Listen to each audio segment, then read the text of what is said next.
Bonsoir à toutes et à tous et merci d'être avec nous. Nous sommes en direct depuis le paquebot, depuis l'Université de Bretagne Sud à Lorient. Nouveau débat de l'entre-deux tours de ces élections législatives, débat proposé par TB Sud, Le Télégramme et France Bleu Brésil, à suivre donc en direct jusqu'à 19 h également sur les réseaux sociaux. À mes côtés, Fanny Cocognier de TB Sud. Bonsoir. Bonsoir Benjamin. Régis Nescop du Télégramme. Bonsoir. Bonsoir Régis. Nos deux candidats ce soir sont qualifiés donc au second tour de l'élection sur la 5e circonscription du Morbihan, entre autres celle de Lorient. Tout d'abord le sortant, Gwendal Rouillard pour La République En Marche. Bonsoir. Bonsoir. Et Alexandre Scheuer, votre concurrent pour La France Insoumise. Bonsoir. Bonsoir. En préambule, tous les deux, vous connaissez bien le lieu dans lequel nous sommes, sans doute, puisque vous avez fait vos études dans le secteur. Alexandre Scheuer, vous fréquentez encore assidûment cet amphi, ça vous arrive ? Il y a encore quelques semaines, j'étais ici en train de suivre mes cours et de passer mes examens, effectivement. Et Gwendal Rouillard, les bancs de la fac, c'est un petit peu loin, un petit peu plus loin ? Oui, j'ai surtout fréquenté l'amphithéâtre d'à côté, l'amphithéâtre François Chappé qui a été mon directeur de recherche et à qui je dois beaucoup dans la vie. On va commencer avec tous les deux une petite biographie. On va faire un peu plus connaissance avec vos deux parcours, à la fois personnels et respectifs. On commence, Fanny Cocognier, avec Alexandre Scheuer. Oui, Alexandre Scheuer, vous avez 26 ans, vous avez grandi à Lanester, vous êtes donc étudiant en master aménagement et développement des territoires maritimes et littoraux, ici, vous le disiez, à l'Université de Bretagne Sud de Lorient. Vous avez adhéré à l'UNEF, le syndicat étudiant. Dès 2012, lors de la campagne présidentielle de Jean-Luc Mélenchon, vous avez milité pour lui. Vous vous êtes également investi dans le mouvement Nuit debout. Vous êtes conseiller municipal d'opposition à Lanester depuis 2014 et dans cette élection, vous portez l'étiquette La France Insoumise. Une réaction à ce portrait, c'est fidèle ? C'est assez fidèle, effectivement, et moi, je retiens que quand je suis arrivé ici en 2010, je me suis engagé à l'UNEF, effectivement, pour me battre pour l'allocation d'autonomie pour les étudiants. Et je continue aujourd'hui à me battre pour cela, en tant que peut-être futur député. Gwendal Rouillard, on va faire un peu plus connaissance avec vous, même si les électeurs du Pays de Lorient vous connaissent plutôt bien maintenant. Régis Nescop. Alors, Gwendal Rouillard, vous êtes né à Pontivy en 1976, vous avez 41 ans. Et si vous êtes un ancien de l'Université de Lorient, comme on vient de le dire, en politique, vous avez été à l'école de Drion. Cet héritage, vous le cultivez depuis bientôt 20 ans. Et vous n'aimez d'ailleurs pas trop qu'on mette en cause cette proximité. Pour vous, c'est la marque de votre fidélité. Interrogé à ce sujet quelques temps avant les législatives, vous m'aviez confié, et moi je veille chaque jour sur le pair, et la réciproque est vraie. Ces propos en disent long sur les liens qui vous unissent encore aujourd'hui. Donc vous êtes tombé dans la marmite politique très jeune, adhérent au mouvement socialiste de Lorient dès 1998, à 22 ans. Vous avez pris du galon très rapidement, vous n'avez pas perdu votre temps, franchement. À 26 ans, vous devenez le très jeune patron de la Fédération du PS du Morbihan de 2003 à 2012. En 2007, suppléant de Françoise-Olivier Coupeau, vous devenez le député de la 5e circonscription de Lorient en 2011, suite à son décès. Vous êtes alors l'un des plus jeunes députés de la législature. À 35 ans, vous rentrez au Palais Bourbon. Vous avez été réélu en 2012 sous votre nom, très bien élu, soit plus de 62%. Donc je passe rapidement sur vos mandats d'élus locaux, puis d'élus communautaires. Un mandat que vous avez quitté au nom du cumul des mandats, justement. Vous avez quitté le PS et rejoint La République En Marche depuis peu. Je pense que c'est un point sur lequel on reviendra durant ce débat. Réaction, Gwendal Rouillard, à ce portrait. Oui, je confirme ma fidélité affectueuse, intellectuelle et politique avec Jean-Yves Le Drian. Allez, dans le vif du sujet, à présent, retour sur le premier tour de cette élection législative ici à Lorient. Gwendal Rouillard, vous êtes arrivé largement en tête avec 42,7% des voix. Alexandre Scheuer, vous vous qualifiez avec 12,2%. Question pour Gwendal Rouillard avec Régis Nescop. Oui, alors le fait d'avoir changé de famille politique n'a pas été préjudiciable. Ça aurait pu être un sujet d'inquiétude pour vous, une semaine avant l'élection, de passer du PS à La République En Marche. Est-ce que vous avez été inquiet et est-ce que ce score, vous l'auriez obtenu avec la seule étiquette du Parti socialiste ? J'en sais rien, c'est aux citoyennes et aux citoyens de le dire. Ce que j'ai fait pendant ces dernières semaines, c'est expliquer à mes concitoyens ma philosophie social-démocrate. Le point commun entre Jacques Delors, que j'ai toujours apprécié, François Hollande, Jean-Yves Le Drian jusqu'à Emmanuel Macron, c'est la social-démocratie. Et j'assume cette cohérence. C'est le choix que j'ai fait. Ou pour le dire d'une autre manière, et le dire de manière très nette, j'ai toujours combattu Benoît Hamon. J'ai toujours combattu l'aile gauche du Parti socialiste. Je respecte les personnes, bien sûr. Mais leurs options ne me paraissent pas et ne m'ont jamais paru pertinentes. Autrement dit, j'ai fait un choix clair, net, précis et assumé de la social-démocratie pro-européenne. Avec ce petit détail quand même que votre suppléante, elle, reste au PS. Est-ce que ça trouble pas un petit peu le jeu pour les électeurs lorientais? Alors dans les urnes, visiblement non, mais expliquez-nous Émilie cette Berrien-Chattard, difficulté. présente parmi nous, je la salue. Elle est socialiste, elle le reste, elle l'assume et je respecte évidemment son choix. Et j'ai l'impression sur le Pays de Lorient que, comme nous sommes proches l'un et l'autre, depuis exactement le 11 septembre 2001, nous avons des dates qui marquent dans une vie. Je pense que les gens ont reconnu notre complémentarité et notre duo. Je fais d'ailleurs remarquer que, contrairement à d'autres candidats, je ne cache pas ma suppléante. Nous formons un duo et notre affiche en témoigne. Et c'est une jeune femme qui a un bel avenir sur le Pays de Lorient. Une question, Fanny Cocconnier, pour Alexandre Scheuer sur les nombreuses candidatures à gauche qu'il y avait ici à Lorient. Oui, les forces de gauche partaient divisées ici, notamment avec la candidature de Delphine Alexandre du Front de gauche. Est-ce que c'est une candidate qui est bien implantée ici, qui est élue à Lorient? Est-ce que c'est la marque La France Insoumise qui vous a permis de vous qualifier dans ce deuxième tour? Moi, je pense que c'est la clarté qui a joué en notre faveur. Depuis le lancement de La France Insoumise, je suis resté clair sur la stratégie, tout comme Jean-Luc Mélenchon, le candidat que je soutenais pour la présidentielle. Et ça a payé, force est de constater, puisque les électeurs ont tranché en notre faveur. Et vous me parlez de gauche. Moi, je pense qu'il faut aller au-delà de ces étiquettes. Jamais dans la campagne, je ne me suis revendiqué clairement de gauche.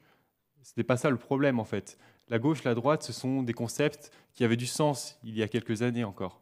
Moi, je me suis revendiqué de la gauche très clairement pendant des années. Encarté au parti de gauche. Voilà, tout à fait, le parti de gauche. Encore aujourd'hui. Sauf que le problème de ce parti de gauche, c'est qu'il porte deux mots qui posent problème, parti et gauche. Les gens rejettent les partis, les gens rejettent la gauche. Parce que pendant 5 ans, on a subi la gauche, entre guillemets, la politique de François Hollande. Donc il n'est plus possible de se revendiquer de cette gauche. Et c'est pour ça qu'avec la France Insoumise, nous insufflons quelque chose de nouveau et nous nous adressons à tout le monde. Que les gens soient de gauche, de droite ou qu'il n'ait pas d'étiquette, puisque un tiers des personnes, il me semble, se reconnaissent dans la gauche, un tiers dans la droite et un tiers nulle part. Nous, on s'adresse à tout le monde. Ce qui compte, c'est les propositions, c'est le programme. Nous, on s'attaque aux urgences écologistes, sociales et démocratiques de notre pays. Et notre base, c'est le programme L'Avenir en commun que je porte. Alors, la nouveauté, c'est un thème qui a été beaucoup utilisé par beaucoup de candidats et de partis dans ces élections. La nouveauté. Pourtant, l'abstention est plus haute que jamais, avec au plan national quasiment un électeur sur 2 qui s'est mobilisé pour le premier tour. Est-ce que ce n'est pas aussi la démonstration du ras-le-bol, justement, de toutes ces élections, du message politique en général? Question là-dessus pour Gwendal Royard avec Fanny Cocconnier. Oui, La République En Marche et son renouvellement politique n'ont pas suffi à attirer les électeurs aux urnes dimanche dernier. Est-ce que ce n'est pas un échec déjà? Je considère que les électeurs, les électrices de La République En Marche sont au rendez-vous, puisque nous sommes proches d'une majorité absolue. D'ailleurs, certains commencent à s'en plaindre de cette majorité. Je constate que les débuts du président Macron, à mes yeux, sont très bons, au niveau national comme au niveau international. Et je pense que beaucoup d'électeurs se sont mobilisés, et nous le disent d'ailleurs en porte-à-porte sur les marchés, nous souhaitons donner une chance à Emmanuel Macron. Pour autant, nous avons mobilisé cette semaine sur notre circonscription pour convaincre des femmes et des hommes du territoire de nous rejoindre. Mais c'est vrai que nous avons des abstentionnistes, mais peut-être que les abstentionnistes appartiennent à d'autres familles politiques, même si on doit toujours mieux faire. Quand même un électeur sur 2 seulement pour cette élection législative. Est-ce que ce n'est pas le symptôme de quelque chose? Oui, quand on regarde les chiffres depuis 2002, c'est préoccupant. Même depuis les années 80. Mais mon sentiment aujourd'hui, c'est qu'il faut redonner de l'espoir dans ce pays. Parce que ce qui m'a frappé au fond depuis une vingtaine d'années, c'est que tout gouvernement confondu, je le concède, nous avons suscité déception après déception, en tout cas en partie. Mais ce que je constate, c'est que le président Macron suscite un nouvel espoir dans ce pays. Et en tout cas, le vœu que je formule, au moins pour les prochaines années, c'est que ce nouvel espoir puisse inciter des femmes et des hommes de notre pays à revenir aux urnes. En tout cas, c'est le choix que je fais. Régis Nesca pour le Télégramme. Ce qu'on constate, c'est que les jeunes ne sont pas venus voter. Est-ce que vous avez un message à leur adresser pour venir voter dimanche?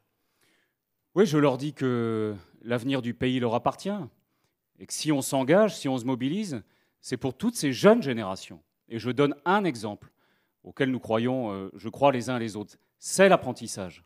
Une des clés, me semble-t-il, de l'emploi en France, c'est de développer beaucoup plus l'apprentissage qu'on ne l'a fait. Et cette université est un bel exemple, parce qu'au fond, c'est le meilleur exemple universitaire français en matière de développement de l'apprentissage dans l'enseignement supérieur. Nous avons par exemple une licence pro construction navale en partenariat avec des CNS et les entreprises de la navale.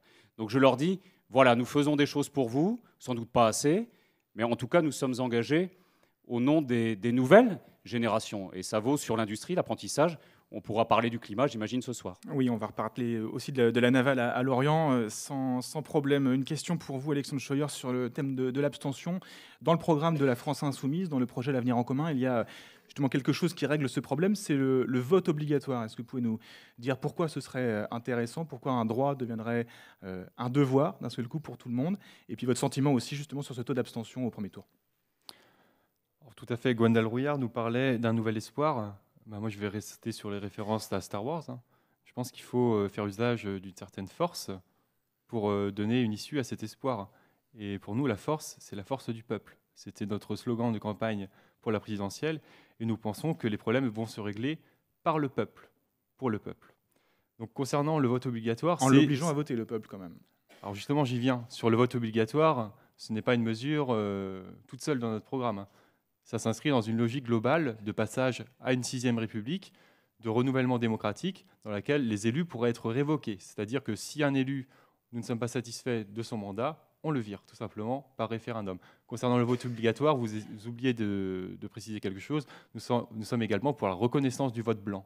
Actuellement, les votes blancs sont comptabilisés, mais ils n'ont absolument aucune conséquence sur le résultat du scrutin. Et voilà, nous nous retrouvons avec un électeur sur 2 qui ne vote pas. Je pense que si le vote blanc était reconnu, beaucoup plus de gens auraient tendance à se déplacer. Et puis nous sommes également pour le droit de vote à 16 ans. Et si on ne vote pas, est-ce qu'il y a une amende? Est-ce qu'il y a une contrepartie? Parce que s'il est obligatoire, c'est bien qu'il y a quelque chose pour sanctionner le non-vote, j'imagine. Certainement, mais nous verrons ça une fois que nous engagerons le processus constituant, puisque ça sera au peuple de décider, comme je vous l'ai dit. Là, ce sont des propositions que nous faisons dans l'optique d'une 6e République. Une fois que nous engagerons un processus constituant, donc ça ne sera pas pour tout de suite, puisqu'il n'y a que 70 candidats de la France Insoumise qui sont au second tour. Mais s'il y a une dissolution de l'Assemblée nationale ou dans 5 ans, éventuellement, nous pourrons engager ce type de mesures.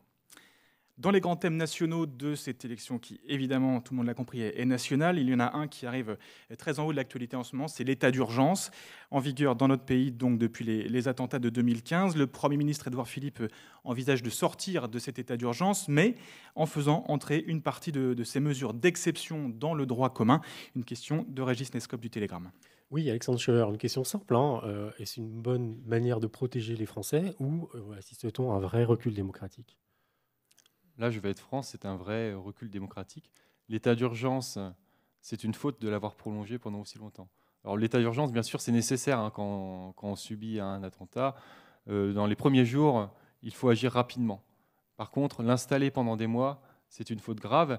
Et d'ailleurs, ce ne sont pas des terroristes qui ont été assignés à résidence. Ce sont principalement des militants écologistes, des gens comme moi, pendant la COP21. Donc voilà, on voit à quoi sert cette 5e République. Elle ne sert pas forcément à défendre les intérêts du peuple. Donc je suis totalement opposé à la prolongation de l'état d'urgence et à son inscription dans la Constitution. Moi, je pense que ce qu'il faudrait, c'est s'attaquer à la racine du problème. Donc tout d'abord, arrêter le financement du terrorisme. Puisque le pétrole qu'ils vendent, ils le vendent bien à quelqu'un, et à des pays européens en l'occurrence. Je pense également à une entreprise comme Lafarge, qui a payé près d'1 milliard d'impôts à Daesh. Donc, il faut régler toutes ces questions-là. Et puis, bien sûr, il faut se protéger localement, mais pas au détriment de nos libertés. Fanny Coconnier pour TB Sud. Oui, Gwendal Rouillard, vous avez voté pour l'adoption de l'état d'urgence. Est-ce que ce n'était pas une illusion que de croire à ce moment-là que cet état d'urgence serait court dans le temps? Nous ne l'avons jamais dit, parce que la lutte contre le terrorisme est un combat de longue haleine. Mais l'état d'urgence s'inscrit dans une stratégie plus globale. Renforcer nos effectifs de police et de gendarmerie. Je me permets de souligner une chose. Quand nous sommes arrivés au pouvoir en 2012, 450 élèves sortaient par an des écoles. Pour la rentrée prochaine, en septembre, nous aurons 4500 élèves qui vont sortir des écoles de police. Par ailleurs, nous sommes engagés dans un processus de renforcement de l'armée française. Et je suis, pour ma part, vous le savez, favorable à l'augmentation significative du budget de la défense. On va venir au sujet de la défense, mais sur l'état d'urgence... On renforce nos services de renseignement, et sur l'état d'urgence, c'est évidemment un outil précieux. parce qu'on s'inscrit encore une fois dans la durée, parce que ça permet des perquisitions, parce que l'état d'urgence a contribué à éviter des attentats à Marseille et ailleurs. Donc je persiste et je signe. Je considère que c'est un outil précieux qui permet aux services de l'État d'agir en responsabilité et en même temps en veillant au respect des libertés individuelles. Moi, je n'oppose pas sécurité et liberté. Au contraire, sécurité et liberté sont parfaitement complémentaires. Il n'y a pas quand même des voix discordantes. L'ancien magistrat Serge Portelli disait que c'est un recul démocratique, que c'est une manière finalement de donner aussi des arguments à ceux qui commettent des attentats, de dire voilà, la France, elle a changé d'avis, elle a changé de position, elle est en train un peu de paniquer. Je respecte ce point de vue, mais ce n'est pas le mien. Allez, deuxième sujet, on en parlait justement à l'instant, de l'état d'urgence à la défense nationale. Tout cela est finalement très lié. La défense, ça commence à l'extérieur. On coutume de dire les personnels de l'armée. Ici, le secteur de l'Orient abrite, tout le monde le sait, plusieurs bases militaires, notamment les commandos et puis l'ANBIWE. Le budget de la défense doit-il réellement augmenter, comme ça a été dit pendant la campagne présidentielle, jusqu'à 2 points du PIB? Pourquoi faire et quelle stratégie? Fanny Cocognier-Tébessud. Oui, on va parler du projet qui a été évoqué pendant la campagne présidentielle, celui de lancer la construction d'un deuxième porte-avions. Question très courte, ça coûte entre 3 et 4 millions d'euros. Est-ce que vous y êtes favorable, Alexandre ? Milliards, pardon. Est-ce que vous y êtes favorable, Alexandre Scheuer ? Effectivement, avec tous ces chiffres, on s'y perd. Je pense qu'avec... moi, je ne suis pas un expert militaire, mais je pense qu'avec tout cet argent, on peut faire beaucoup de choses. Donc, il faudrait peut-être... mettre la question sur la table, que le peuple tranche.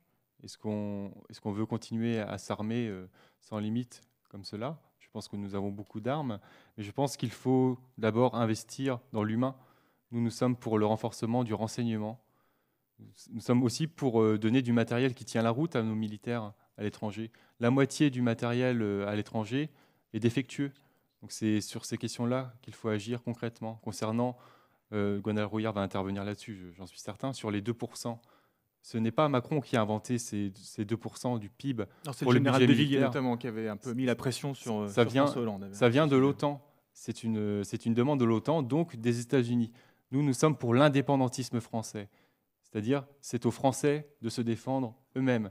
Nous avons la force de frappe nucléaire. Nous n'avons pas à dépendre des États-Unis. Donc ces 2%, ça vient des États-Unis. Nous les rejetons. Gonal Rouillard, votre position là-dessus? Je suis évidemment favorable, parce qu'il faut protéger les Français. Parce que c'est ça l'objectif. Si vous me permettez un témoignage, comme secrétaire de la Commission de la Défense et des Forces armées, j'ai parcouru avec mes collègues tous les théâtres de guerre ces dernières années, dans les pays arabes et dans les pays africains. Nous avons publié plusieurs rapports parlementaires en ce sens que vous pouvez retrouver sur mon blog. La menace terroriste, elle est diverse et c'est une réalité dans la durée. On peut la sous-estimer, on peut feindre qu'elle n'existe pas aussi peu. Ce serait un tort, elle existe et pour longtemps. Et je pèse mes mots en le disant. Et quelles réponses on doit apporter? Évidemment, il faut des réponses dans notre pays, éducatives et autres. Mais pour protéger les Français, il faut renforcer l'armée française. Le président Macron a pris des engagements pour faire passer le budget de la défense. Donnons quelques chiffres. C'est l'objectif des 2% du PIB, mais qu'est-ce que ça signifie concrètement? Aujourd'hui, nous sommes à environ 32 milliards de budget annuel pour la défense. L'objectif, d'ici ces prochaines années, c'est de le faire passer à 41-42 milliards. Pourquoi? Parce que nous devons renouveler les équipements, en particulier la dissuasion nucléaire, en particulier les équipements de l'armée de terre, en particulier nos frégates, et au Pays de l'Orient, on est bien placé pour le savoir, et puis parce qu'il faut recruter. Je fais remarquer, par exemple, que l'armée de terre, premier recruteur en France par an, va recruter ces prochains mois 15 000 jeunes Français. Et autrement dit, c'est un enjeu vital pour la nation, c'est notre assurance vie. Évidemment, je suis engagé en ce sens. Donc on a compris que vous êtes pour l'augmentation à 2 points du PIB du budget de la défense. Le plus rapidement possible. Le sujet du porte-avions, oui, non? Est-ce qu'on réfléchit plus tard? Sur le porte-avions, on devra de toute manière engager rapidement la réflexion. Pourquoi? Parce qu'il faut déjà penser au successeur du Charles de Gaulle. Donc en réalité, le sujet aujourd'hui déjà, c'est pas tant d'avoir un second porte-avions, c'est déjà de se mettre en mouvement pour le successeur du Charles de Gaulle, parce que pour un porte-avions, il faut 20 ans. Et la fin de vie du porte-avions Charles de Gaulle, c'est 2040. Donc vous voyez que c'est un sujet qui est devant nous. Donc sur le principe, j'y suis favorable, mais en réalité, on va préparer le successeur du Charles de Gaulle. Donc vous voulez dire qu'il n'y aura jamais 2 porte-avions en même temps que le Charles de Gaulle? Ce n'est pas l'hypothèse la plus probable aujourd'hui. Si vous me demandez ce que j'en pense, évidemment, mais la priorité, je vous le dis, c'est la dissuasion nucléaire et les matériels pour l'armée de terre et la marine. On va laisser un petit peu de côté les thèmes de la défense nationale et revenir à la politique un peu plus politicienne, si l'on peut dire. François Bayrou et son projet de loi de moralisation de la vie publique, ça fait partie des choses qui étaient ce mercredi présentées en Conseil des ministres. Un projet amené justement par le président d'un parti pointé du doigt pour des emplois fictifs présumés au sein du MoDem. Alors là aussi, question très simple, Gwendal Royard, est-ce que François Bayrou peut continuer à porter ce projet, à rester au gouvernement dans cette position ? Que la justice passe et fasse son travail. Je n'ai pas d'autres commentaires à faire. Peut-être qu'Alexandre Scheuer aura d'autres commentaires à faire. Comme je l'ai dit, nous sommes pour le droit de révoquer les élus.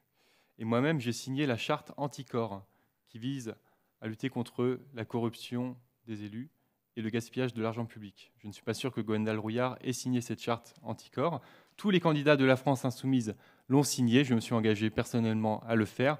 N'importe qui peut consulter cette charte sur Internet. C'est un engagement personnel que j'ai pris pour chaque élection et ça me semble important. Concernant M. Bayrou, le ministre qui présente cette loi, qui téléphone à la rédaction de France Inter pour se plaindre, franchement, on est où là? L'Assemblée nationale n'est même pas déterminée, qu'on a déjà des casseroles. Donc vous demandez quoi? Qu'il quitte le gouvernement? Qu'il soit révoqué? C'est pas à moi d'en décider. Moi, je pense que ça serait au peuple de décider. Voilà mon idée. Moi, je pense qu'il faudrait passer à une 6e République. Moi, je pense qu'il faudrait arrêter de prendre des décisions qui vont contre l'intérêt général. Et donc là, on est en plein délire. Enfin, la loi de la moralisation. On commence à être habitué, malheureusement. Dans la loi de moralisation de la vie publique, il y a comme des choses, qui pourraient. J'aimerais bien savoir quelles choses concrètes il y a dans cette loi. Alors la limite du cumul des parlementaires, par exemple, pas plus de 3. Oui, évidemment. La fin de la réserve parlementaire. Nous sommes contre le cumul, nous sommes pour la suppression de la réserve parlementaire, nous sommes aussi pour la révocabilité des élus. Là, ça serait vraiment de la moralisation de la vie politique. Sinon, c'est du flan. Soyons francs. Gwendal Royard, vous, en tant que parlementaire, vous avez eu à utiliser et à disposition cette réserve parlementaire, donc environ 130 000 euros à votre discrétion, même s'il y a un contrôle. Est-ce que vous êtes pour effectivement la fin de cet argent qui, parfois, est suspecté d'être une réserve à clientélisme? D'abord, la transparence et l'éthique, je le pratique. Et c'est facilement vérifiable puisque c'est la haute autorité pour la vie publique qui nous contrôle, avec des magistrats. Donc c'est un processus sérieux. Je sais que ça n'est pas suffisant. Mais je constate que ces dernières années, nous avons progressé, et c'est vérifiable, à la fois par les magistrats et en partie à la préfecture par les citoyens. C'est déjà une première étape. Pour la réserve parlementaire, depuis 2011-2012, j'ai mis publiquement sur mon blog les bénéficiaires de ma réserve parlementaire, qui en réalité n'est pas ma réserve parlementaire. C'est notre réserve parlementaire, puisque c'est l'argent des Français, c'est votre argent.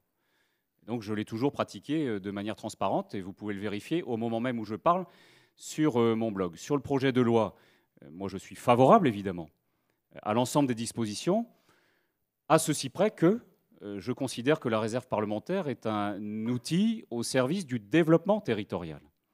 Moi j'ai soutenu à la fois les communes et à la fois les associations. Si je donne un exemple, par exemple, j'ai soutenu par conviction, comme toujours, le Bagat de Lorient, le Bagat de l'Anbiway, plusieurs cercles de danse, parce que je suis un partisan de la culture bretonne, mais surtout je considère qu'on doit soutenir des associations qui pâtissent, disons-le franchement, de la baisse des dotations aux collectivités locales. Donc voilà, moi j'ai cette réserve, pour ne pas dire ce désaccord sur la suppression de la réserve parlementaire, mais en tout état de cause, je voterai le projet de loi dans tous les cas de figure, parce que c'est un pas à franchir pour notre démocratie, et je partage évidemment les objectifs fixés. Alors, on peut peut-être toucher du doigt là une première limite, vous n'êtes pas tout à fait d'accord, mais vous allez voter parce que vous y êtes engagé, parce que vous avez signé cette charte avec... Je n'ai jamais compris une chose, je vous fais cette confidence ce soir, c'est au nom de quoi, parce qu'on appartient à une majorité, on devrait être en permanence en phase avec le président et le gouvernement. Au nom de quoi on devrait se taire? Moi, je considère que la loyauté va avec la franchise, et je crois l'avoir prouvé ces dernières années. Sur la réforme territoriale, on ne peut pas dire que j'étais en phase sur le sujet. Voilà, donc moi je suis élu par des citoyens du Pays de Lorient. Je défends notre territoire, je défends la Bretagne, et je n'ai pas l'intention, ni hier, ni aujourd'hui, ni demain, d'être un député aux ordres. Je suis un député libre, loyal, mais je porterai mes convictions et nos convictions partagées ici. 18h32, vous êtes sur TB Sud, France Bleu Brésil, ainsi que sur les réseaux sociaux du Telegram pour ce débat du deuxième tour entre Gwendal Rouillard et Alexandre Scheuer, à la fois La République En Marche et la France Insoumise ce soir sur notre plateau. On va passer à un autre sujet, vaste sujet également, le Code du travail en chantier. Les entretiens se poursuivent avec les partenaires sociaux. C'est l'un des premiers chantiers ouverts par ce gouvernement. Emmanuel Macron a toujours affiché sa volonté d'aller vite, très vite sur ce sujet, avec la méthode des ordonnances. Fanny Cocognier de TB Sud, une question pour Gwendal Rouillard. Oui, vous le disiez à l'instant, pourquoi être d'accord avec tout? Alors justement, sur ces pistes concernant la réforme du droit du travail, est-ce qu'en tant qu'ex-socialiste, vous êtes prêt à voter, par exemple, l'inversion des normes, le plafond des indemnités prud'homales? Je suis un socialiste, social-démocrate, pro-Macron. Je l'assume. Autrement dit, on doit soutenir nos entreprises et faire en sorte qu'elles soient davantage compétitives. Parce qu'on est dans une compétition européenne et mondiale. Si on prend l'agriculture et le lait, c'est malheureusement un exemple préoccupant. Si je prends le secteur de la pêche au Pays de Lorient, nous sommes concurrents sur les produits de la mer et les produits de la pêche. Si je prends l'aéronautique, même en Bretagne, nous avons de belles entreprises dans ce domaine, y compris sur notre territoire, par exemple avec Coriolis, nous avons des concurrences européennes et mondiales. Si je prends les marchés de la navale, c'est le même sujet. Autrement dit, on ne peut plus demander à nos entreprises d'être compétitives et de créer de l'emploi au Pays de Lorient et ailleurs avec des semelles de plomb. Autrement dit, je suis favorable à ce qu'on mette sur la table la réforme du marché du travail. J'ai d'ailleurs voté la loi travail et je l'assume. Pourquoi? Parce qu'on concilie deux volets, libérer les énergies d'un côté et protéger les salariés de l'autre. D'ailleurs, la loi travail, elle prévoit un congé personnel d'activité pour améliorer la formation professionnelle tout au long de la vie des salariés. Elle prévoit des droits rechargeables pour les chômeurs. Donc je veux bien qu'on en fasse une instrumentalisation politique. Ce que je demande, c'est une analyse objective, parce qu'on fait toujours progresser ensemble, comment dirais-je, la capacité de conquête des entreprises et en même temps une meilleure protection des salariés. Pas une meilleure protection des emplois, une meilleure protection des personnes et en particulier au travers de la formation tout au long de la vie. Alors on comprend que sur ce sujet, vous allez avoir certainement des différences notables. Régis Nescop, une question pour Alexandre Scheuer. Oui, cette loi travail a beaucoup mobilisé. Vous avez vous-même participé à des blocages, à des manifs.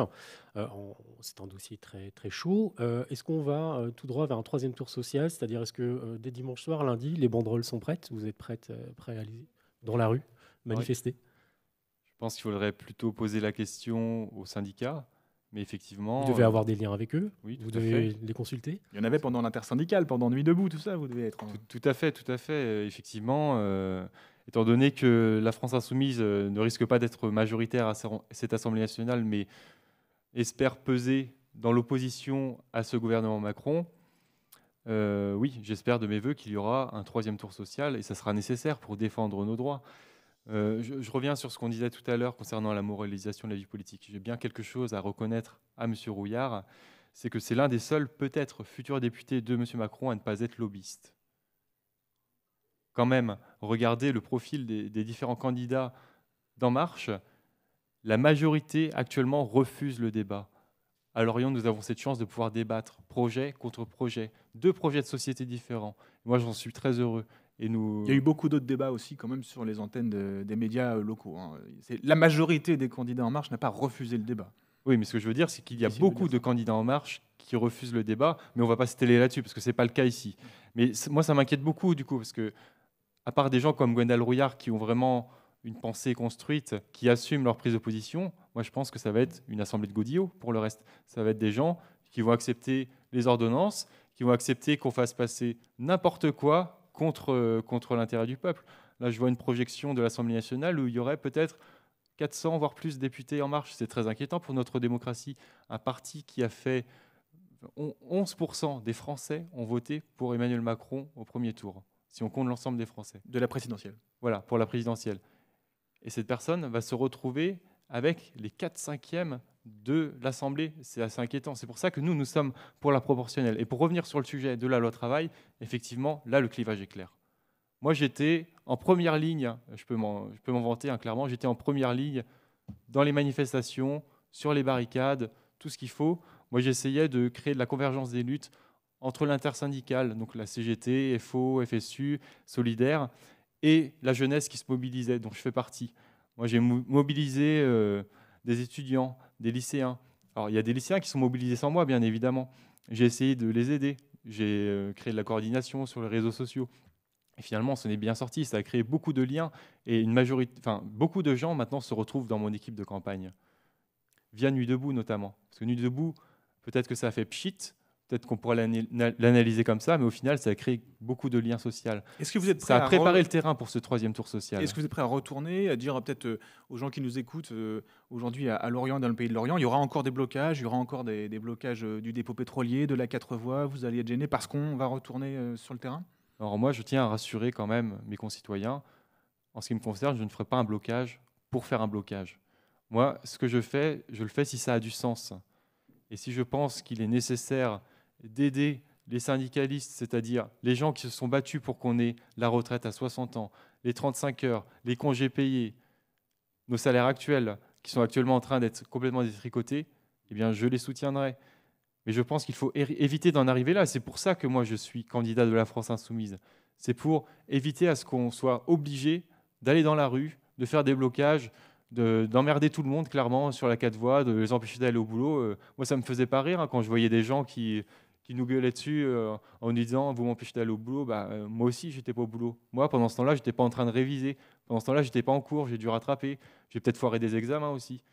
Moi, on a tous fait des sacrifices, mais tout ça, ça a du sens. Et le projet qu'il y a derrière, c'est d'aller vers du mieux social, du mieux écologique. Le mieux social, c'est aussi finalement votre idée, Gwenaëlle Royard, mais vous n'avez pas forcément la même vision.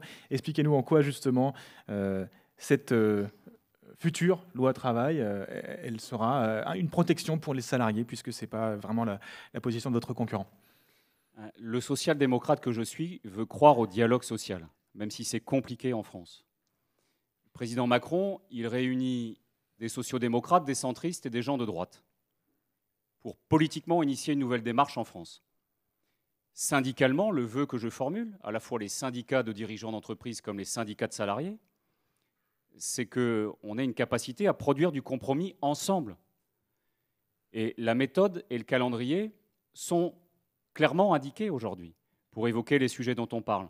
Accords de branche, accords d'entreprise, contrat de travail, organisation du temps de travail, formation professionnelle, plafonnement des indemnités prud'homales et retraite. 18 mois de concertation jusqu'à la fin 2018, avec un calendrier qui est clairement établi aujourd'hui. Donc il y a deux hypothèses. Soit on réussit ensemble, on fait réussir la France ensemble, soit on échoue ensemble et on fera échouer notre pays. Et donc moi, je fais confiance aux femmes et aux hommes qui sont impliqués dans les organisations syndicales, qui sont des gens responsables, qui sentent bien que le moment est précieux, ça n'est pas un moment comme les autres. C'est un moment, je l'espère, fondateur pour le dialogue social en France et pour une certaine capacité à dépasser nos désaccords pour produire du compromis positif dans l'intérêt de l'emploi et dans l'intérêt des salariés français. Parce que c'est ça l'objectif quand on a 5 millions de chômeurs. On ne fait pas ça pour le plaisir, on fait ça pour l'emploi et bouger notre pays positivement. Donc voilà, j'espère que nous y arrivons, vraiment, je le dis du fond du cœur. Et qu'a fait François Hollande pendant 5 ans, puisque son engagement, c'était de réduire le chômage. Et là, personne ne voit le résultat, franchement. Alors comment est-ce qu'on pourrait vous faire confiance maintenant ? Qu'est-ce qui a changé par rapport aux 6 dernières années ? Moi, je m'interroge. J'ai l'impression que c'est que des mots creux sur le chômage. C'est un engagement clair de François Hollande. Mon ennemi, ça sera la finance, et je vais réduire le chômage, je vais me battre pour la jeunesse. Moi, je ne l'ai pas ressenti du tout comme ça. Et bien au contraire, je vous l'ai dit tout à l'heure, il y a même des mots que je ne me sens plus capable d'utiliser et qui n'ont plus de sens pour la majorité de nos citoyens. Le mot gauche, on en parlait tout à l'heure. Ce mot n'a plus de sens. Beaucoup de choses ont perdu de leur sens. Vous vous réclamez social-démocrate. Qu'est-ce que ça veut dire, social-démocrate ? Tout ça, c'est des grandes idéologies qui n'ont plus de sens. Moi, je pense qu'il faut s'attaquer au concret et pas être manichéen. Là, vous avez un discours, c'est soit on est tous ensemble et on va réussir, soit on est tous ensemble et on va échouer. Moi, je pense qu'il ne faut pas forcément être tous ensemble. C'est la démocratie. On a des positions différentes. Et au moins, c'est comme ça qu'on pourra s'en sortir. Parce que si on va tous ensemble droit dans le mur, eh ben on va tous ensemble ne pas s'en sortir, quoi. C'est ça le problème. On va essayer d'aller justement sur du concret. Et parmi les mesures avancées par Emmanuel Macron et ce gouvernement, il y a plusieurs idées soulevées dans la campagne, notamment on va parler fiscalité et pouvoir d'achat, la fin de la taxe d'habitation et la hausse de la CSG. Alors là-dessus, Gwendal Royard, Régis Nescop va vous interroger et je peux là aussi témoigner que sur les marchés, c'est vraiment une question qui revient très très régulièrement. Certaines catégories de la population se demandent vraiment à quelle sauce elles vont être mangées. Régis Nescop, Oui, justement, Télégramme. sur les marchés, dans les porte-à-porte, vous êtes régulièrement interpellé par les retraités. Question directe, est-ce que vous allez faire les poches des petites retraites? Oui, la question est directe. Quand le président Macron est venu à Lorient récemment, je lui ai fait part de mon accord sur le principe de la hausse de la CSG. Ça répond à deux objectifs. Du pouvoir d'achat en plus pour les actifs, en supprimant les cotisations salariales, chômage et maladie.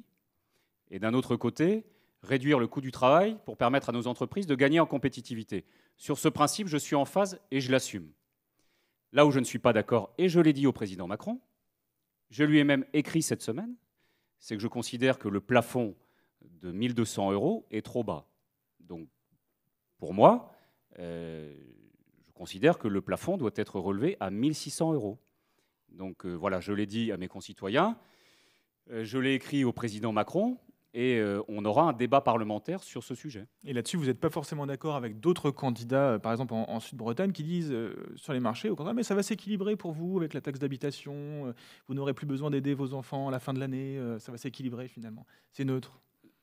Vous ne pensez pas que c'est neutre? Non, mais ce sera en grande Gwendal partie le cas avec la suppression de la taxe d'habitation, sauf qu'il y aura un décalage de calendrier, puisque la suppression de la taxe d'habitation se fera en 3 phases, 2019, 2020 et après. Donc moi, je veux être précis, honnête, vis-à-vis de mes concitoyens. Et c'est vrai qu'on aura des formes de compensation, mais en tout cas, je veux dire à mes concitoyens ce soir que j'ai bien reçu le message et qu'il a déjà été transmis. Fanny Coconi, une question là-dessus pour Alexandre Scheuer de La France Insoumise. Oui, une question surtout sur la manière d'augmenter le pouvoir d'achat. L'une des propositions de Jean-Luc Mélenchon et des Insoumis, c'est d'augmenter le SMIC de 16% par rapport à son niveau actuel, c'est-à-dire de le monter à 1 326 € net. Est-ce que ce n'est pas une proposition démagogique? Pas du tout, parce que je pense que ça fait très longtemps que le SMIC n'a pas bougé. Quand Mitterrand a pris le pouvoir, il y a de cela des années, il a donné un coup de pouce au SMIC, et je pense que ça a fait du bien à tout le monde. Moi, je n'étais pas né à ce moment-là, je n'ai pas connu toute cette époque. 81. Et oui, le SMIC, oui, j'assume totalement, il faut l'augmenter. Et puis moi, quand je fréquente les gens des classes populaires, dont je fais partie, il faut le dire quand même, effectivement, c'est galère de boucler ses fins de mois. Moi, je ne suis même pas au SMIC. Il y a beaucoup de gens qui sont même sous le seuil de pauvreté. Ça, c'est un vrai problème. Donc il faut relever tous ces minima. Pareil pour les retraites. Aucune retraite ne devrait être sous le seuil de pauvreté. Quand je vais à Bois-du-Château, à Kervénanec, que je tombe sur des personnes qui sont à 600 € par mois, mais qu'est-ce qu'on fait de nos vieux, quoi? Moi, ça m'inquiète. Qu'est-ce qu'on fait de nos vieux et qu'est-ce qu'on fait de nos jeunes? Parce que moi, comment est-ce que je finance mes études? Comment je les finance? Je dois bosser à côté. Ou alors je dois demander à papa et maman, comme tous les étudiants, parce que 50% des étudiants de l'UBS sont boursiers. Donc moi, je suis boursier, mais ça ne me permet pas de subvenir à mes besoins. C'est pour ça que je suis pour une allocation d'autonomie. C'est pour ça qu'on est pour donner de nouveaux droits. Mais je tiens à rassurer quand même les entreprises. On ne va pas augmenter le SMIC et démerdez-vous. On va baisser aussi l'impôt sur les entreprises. Alors ça, c'était le projet qu'on portait avec Jean-Luc Mélenchon. Mais notre idée, c'est de le baisser de 33 à 25% et permettre aussi aux TPE, PME de sortir du RSI, donc le régime social des indépendants, pour être rattaché au régime général de sécurité sociale. C'est aussi avec des remboursements à 100%. C'est aussi une idée qui est présente dans le programme de La République En Marche, pour le coup. Le rattachement au régime général de sécurité sociale et le remboursement à 100%, je ne suis pas sûr. À 100%, non, je suis d'accord. Voilà. Donc c'est ce qui nous différencie. Nous, on pense que si quelqu'un doit mettre des lunettes, avoir un appareil dentaire ou des prothèses auditives, ce n'est pas un choix, c'est une nécessité. Pour qu'il n'y ait pas de différence par rapport aux autres. Ce n'est pas un choix si on est sourd, ce n'est pas un choix si on voit mal, ce n'est pas un choix si j'ai des problèmes de dents. Donc tout ça, ça doit être pris en charge totalement. Nous l'assumons. Les emplois justement du Pays de Lorient, on parlait des TPE, on va avancer un petit peu plus sur ce secteur et sur ce sujet. La sous-traitance navale évidemment et la question des travailleurs détachés, c'est quelque chose qui est beaucoup dans l'air. Régis Nescop, une question là-dessus. Oui, on le sait, la navale est un des poids lourds de l'économie locale. Pour autant, est-ce que ce secteur d'activité profite bien à la main-d'œuvre locale? On entend régulièrement que des travailleurs détachés sont employés par des entrepreneurs locaux. Comment régler ce problème de la directive des travailleurs détachés? C'est une excellente question et c'est l'actualité du jour, puisqu'au moment où on parle, nous avons un Conseil européen à Bruxelles, des ministres des Affaires sociales, qui traite de ce sujet et en particulier des propositions mises sur la table par Emmanuel Macron ces derniers jours. Quelles sont-elles? Premièrement, il faut réviser la directive de 1996, qui à l'époque a été conçue avec 15 pays membres de l'Union européenne. À l'époque, c'était un progrès, c'est devenu depuis une difficulté, pour ne pas dire un problème. Donc c'est notre actualité. Et c'est un combat que mène le président Macron. Deuxièmement, on voit bien qu'on est victime à la fois de la fraude et du dumping social. Donc la priorité, à mes yeux, je l'ai d'ailleurs écrit dans mon programme, c'est de trouver un compromis qui incite, pour ne pas dire qui oblige, les entreprises dites de travail détaché à payer une partie des cotisations sociales dans le pays d'accueil. Vous savez qu'aujourd'hui, les salaires payés pour les travailleurs détachés à Lorient comme ailleurs sont, comment dirais-je, du niveau des salaires français, mais les cotisations sociales sont payées dans le pays d'origine. Si on veut limiter à la fois la fraude et le dumping social, parmi d'autres mesures, moi je souhaite que les entreprises concernées payent une partie des cotisations sociales dans le pays d'accueil, c'est-à-dire en l'occurrence en France, pour participer au financement de notre système de protection sociale. Là, les employeurs risquent de vous dire que ça va être extrêmement complexe. C'est extrêmement complexe, mais il faut y arriver. Et par ailleurs, je rappelle que nous avons 300 000 Français qui bénéficient du travail détaché en Europe, donc il faut faire attention à ce qu'on dit. Jean-Luc Mélenchon veut abolir le travail détaché. Je ne sais pas comment il va expliquer à nos 300 000 compatriotes comment il va falloir faire, parce qu'on a 300 000 Français qui bossent. Par contre, je termine sur la navale. Je l'ai dit aux employeurs locaux, c'est que la priorité, me semble-t-il, c'est la transmission des compétences et des savoir-faire. Si on continue en permanence à avoir recours au travail détaché sans former nos salariés et nos jeunes, et je reviens à l'apprentissage, nous perdrons, et c'est déjà en partie le cas, les savoir-faire français en matière de construction navale, mais ça vaut dans d'autres domaines. Et nous avons tiré la sonnette d'alarme sur ce sujet auprès des dirigeants d'entreprise, et je leur demande vraiment, avec le gouvernement, d'accélérer sérieusement la formation des jeunes Français et des salariés français pour l'industrie d'une manière générale, pour la navale bien sûr, mais pas seulement, pour l'industrie française. Régis Nescop. Il y a des initiatives qui sont prises. L'interprofession de la navale a mis en place de l'apprentissage avec de l'IUT, des BTS. Est-ce que c'est cette voie qu'il faut prioriser, l'apprentissage local qui répond directement aux besoins de main-d'œuvre des chefs d'entreprise? Comment faire pour leur donner un coup de pouce? Parce que manifestement, les employeurs sont prêts à s'engager dans cette voie. Oui, mais il faut accélérer. Et puis, il faut, disons les choses franchement, il faut convaincre les familles et les jeunes concernés. Parce que pour discuter avec beaucoup de familles, beaucoup de jeunes concernés, on voit bien que ces métiers, en particulier les métiers de la coque dans la navale, pour être précis, charpentier métallique, tuyauteur, chaudronnier, on voit bien que ce sont à la fois des beaux métiers, plutôt bien rémunérés, avec des conditions de travail qui s'améliorent. Il faut visiter les ateliers et en même temps, on voit bien qu'on a du mal à convaincre les jeunes de rejoindre ces métiers. Donc, ce n'est pas seulement une mobilisation finalement des entreprises concernées, c'est une mobilisation de la société pour préserver et développer l'industrie française. C'est un combat difficile, mais c'est un combat qu'il faut mener. On va donner la parole à Alexandre Scheuer parce que déjà il a un petit peu de retard et on voudrait aussi entendre justement la position que vous défendez avec Jean-Luc Mélenchon sur ce sujet. Question Fanny Cocognier pour TB Sud. Oui, Gwendal Rouillard le disait, les insoumis, Jean-Luc Mélenchon, vous êtes donc favorable à la fin de la directive des travailleurs détachés. Ça veut dire plus de travailleurs détachés en France. Comment on trouve la main-d'œuvre? Moi, ce que je tiens à dire tout d'abord à Gwendal Rouillard, c'est que Jean-Luc Mélenchon est candidat aux législatives à Marseille et que ici, c'est à moi qu'il a affaire. Ce n'est pas Jean-Luc Mélenchon. Non, mais c'est sa proposition. Voilà. Il a développé pendant toute la campagne. Tout à fait. Et il veut même sortir de l'Europe. Et donc, il faut nous expliquer comment... Non. Non, on va pas aller dans le discours démagogique, là c'est totalement faux. Mais pour revenir sur les travailleurs détachés, nous sommes pour la suppression de cette directive européenne des travailleurs détachés, mais pas pour empêcher des travailleurs étrangers de venir en France. De même que des travailleurs français peuvent aller à l'étranger. Moi-même, je suis allé au Canada étudier, et je pense peut-être dans ma vie future retourner en Amérique du Nord, travailler, pourquoi pas, ou même en Outre-mer ou dans d'autres pays. Je pense que c'est une force de voyager. Sur cette directive européenne des travailleurs détachés, le problème, c'est le dumping social. Si des travailleurs étrangers doivent être embauchés localement, il faut les payer et payer les cotisations sociales de la même manière qu'un travailleur français. Comme ça, il n'y aura pas de concurrence entre Français et étrangers. Et un employeur n'aura pas intérêt à se dire je prends plutôt un étranger parce que c'est moins cher. Il pourra se dire tiens, là je vais prendre un Français parce que de toute façon, c'est la même chose. Mais il pourra tout de même prendre des travailleurs étrangers s'il n'y a pas de compétences. Là n'est pas le problème. Ça veut dire quand même qu'il faut trouver justement cette manœuvre. Mais la manœuvre, elle est déjà en place. Aller sur les chantiers navals, aller à Kharkiv. Moi, je suis allé à Kharkiv. Actuellement, il y a 50% de travailleurs détachés, alors qu'avant, il n'y en avait que 10-20%. Donc le problème, c'est cette directive, clairement. Il y a beaucoup d'entreprises aussi légumières ou agricoles qui, dans certains secteurs de la Bretagne, on recourt quasiment à des travailleurs détachés parce qu'ils ne trouvent pas de manœuvre ici. Il faut voir aussi les conditions dans lesquelles on paye les gens. Est-ce que c'est vraiment valorisant de travailler dans l'agriculture de nos jours?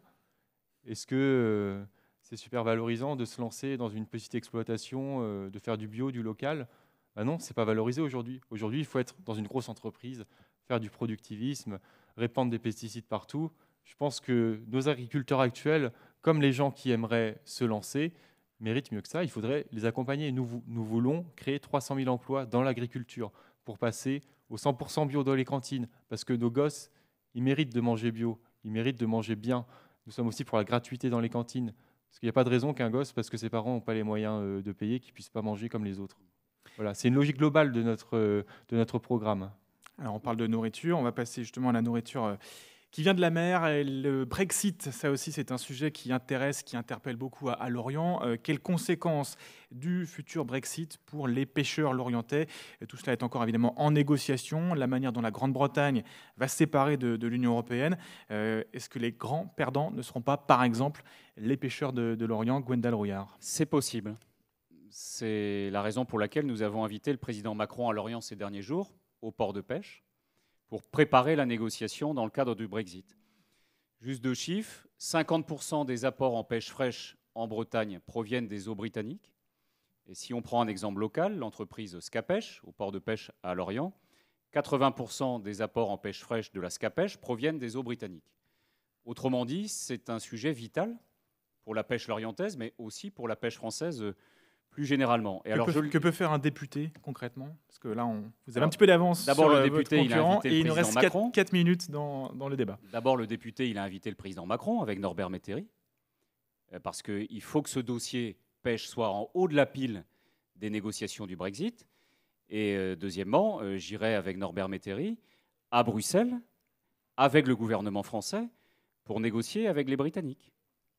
Là-dessus, Alexandre Scheuer, quelle est votre position, vous? Est-ce que les négociations entre la Grande-Bretagne et l'Union européenne, c'est quelque chose que vous voyez aussi de votre point de vue? Donc c'est un débat qu'on a déjà mené sur le plateau de France 3 avant le premier tour. Je pense qu'il vaut mieux pas que je m'étale davantage là-dessus. J'invite les gens à aller sur ma chaîne YouTube pour voir ce que j'en dis. Je préfère parler d'autres choses, notamment... C'est comme la question que je vous pose, et vous avez 2 minutes 15 de retard. Alors, Concernant la pêche et le secteur maritime, nous voulons développer les énergies marines renouvelables.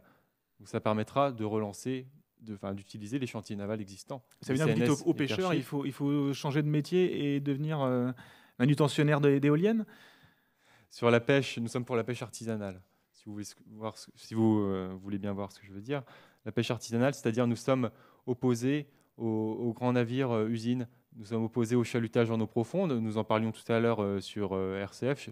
Gwendal Rouillard est tout à fait favorable au chalutage en eau profonde et il s'est même engagé là-dessus. Moi, j'y suis totalement opposé puisque ça détruit les fonds marins.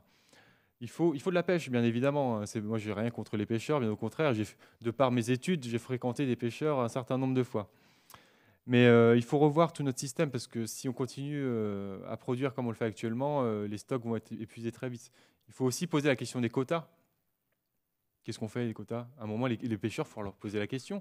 Plutôt que ce soit les politiciens et les grandes entreprises qui décident de leur côté, il faudrait poser la question aux pêcheurs, clairement, mettre tout le monde autour de la table, faire de la concertation, faire de la gestion intégrée des zones côtières, faire de la gestion intégrée de la mer et du littoral. C'était le sens du livre bleu qui avait été lancé pendant le quinquennat de Sarkozy. Il y avait des choses bien là-dedans. Je pense qu'il faut poursuivre là-dessus, il faut être ambitieux sur la mer. On est le 2e territoire maritime du monde. Très peu de gens le savent, ça. Derrière les États-Unis, et encore, on est en train de les rattraper d'après ce que j'ai entendu. On est présent partout dans le monde. Et c'est pour ça que nous voulons créer 300 000 emplois dans le domaine maritime. Nous voulons développer l'aide au renouvellement de la flotte. Nous voulons aider aussi l'aide à la construction, la déconstruction, moderniser les infrastructures portuaires, promouvoir le transport de marchandises multimodal par le fret ferroviaire, fluvial, maritime. Et nous voulons faire également un audit sur l'application de la loi littorale. Parce que cette loi, on en a beaucoup parlé ces derniers mois, mais est-ce que tous les citoyens sont au courant des enjeux qu'il y a derrière? Cette loi nous protège en quelque sorte, mais il y a aussi des choses à aménager. Donc il va falloir réfléchir à tout ça. Donc, il faut mettre les gens autour de la table. Les élus locaux aussi ont un regard très particulier sur cette loi. Je suis un élu local, puisque je suis conseiller municipal à Lanester, et nous sommes en train de réviser le PLU actuellement, le plan local d'urbanisme. Et effectivement, on est inquiet de ce qui se passe là-haut à l'Assemblée nationale. Alors Alexandre Scheyer, je vous en arrête parce que si vous voulez conclure, on arrive très très vite à la fin de ce débat. Donc on va vous laisser 30 secondes à chacun pour peut-être résumer en quelques idées pour quelles raisons vous appelez les électeurs du secteur de Lorient à voter pour vous. Alexandre Scheyer, vous avez 30 secondes ce dimanche. Alors, tout d'abord, je tiens à rappeler qu'un député, c'est une personne qui vote les lois à l'Assemblée nationale. Moi, je porte le programme L'Avenir en commun, que vous pouvez consulter sur avenirencommun.fr et qui s'attaque aux urgences écologistes, sociales, démocratiques et géopolitiques de notre pays et de l'international.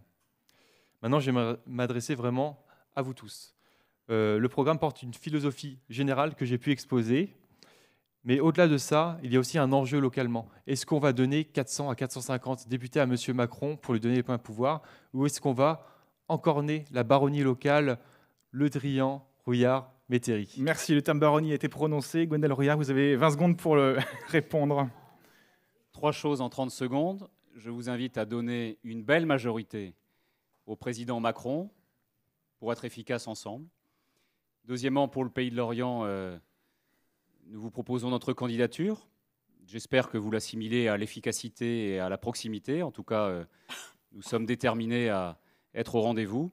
Et troisièmement, je formule un vœu, c'est de promouvoir l'amour pour notre pays. Parce que Jean-Luc Mélenchon passe sa vie à dénigrer la France. Moi, j'aime la France, je suis un patriote français, je suis un amoureux de la Bretagne et je souhaite qu'on parle positivement de notre région et de notre beau pays. Vive la France. Et c'est mon cas également, et c'est pour ça que j'invite tous les Lorientais à participer à notre soirée-concert en ce moment au Quai des Indes. Merci à tous les deux d'avoir participé à ce débat. Merci aux équipes techniques de TB Sud, France Bleu, Brésil et du Télégramme. Merci au public, à vous d'être venus, à l'UBS pour avoir organisé ce débat.